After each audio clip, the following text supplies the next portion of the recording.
അനുഗ്രഹമാണെന്ന് നാം തിരഞ്ഞെടുക്കണമെങ്കിൽ, മനസ്സിലാക്കണമെങ്കിൽ അതില് യാതൊരു വിഷമമോ തിന്മയോ അല്ലെങ്കിൽ ഒരു വേദനയോ അല്ലെങ്കിൽ സോറോയോ ഉണ്ടാവാൻ പാടില്ല. അങ്ങനെ ഉണ്ടെങ്കിൽ ഒന്ന് ചിന്തിക്കുക, was it A blessing from the Lord? Was it really A blessing from God? ഞാൻ ചിന്തിച്ചു അത് അനുഗ്രഹമാണെന്ന്, ഞാൻ ധരിച്ചു അതെന്റെ നന്മയ്ക്കായിട്ടാണെന്ന്, ഞാൻ അങ്ങനെ തന്നെ സ്തുതിച്ചു പ്രാർത്ഥിച്ചു. എന്നാൽ ശരിക്കും was it from the Lord? Was it God given? അത് സ്വർഗത്തിൽ നിന്ന് വന്ന അനുഗ്രഹമാണോ?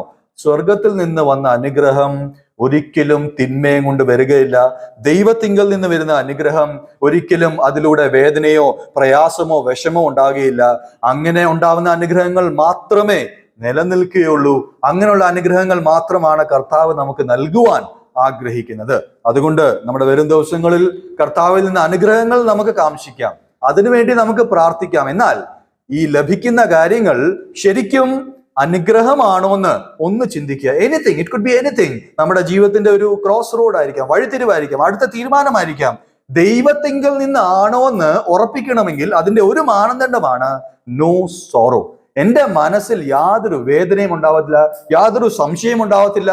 പൂർണ്ണ ഉറപ്പായിരിക്കും ഇത് ദൈവിക അനുഗ്രഹമാണ്, ഇത് സ്വർഗത്തിൽ നിന്നാണ് ഉള്ള അനുഗ്രഹമാണ്. ഇസ്രായേൽ ജനത്തിന് മന്ന ലഭിച്ചപ്പോൾ, ആ ചെങ്കടൽ അവിടെ വിഭജനം സംഭവിച്ചപ്പോൾ സ്വർഗത്തിൽ നിന്നുള്ളതാണെന്നതിൽ യാതൊരു സംശയവുമില്ല. There is no doubt that it is from heaven.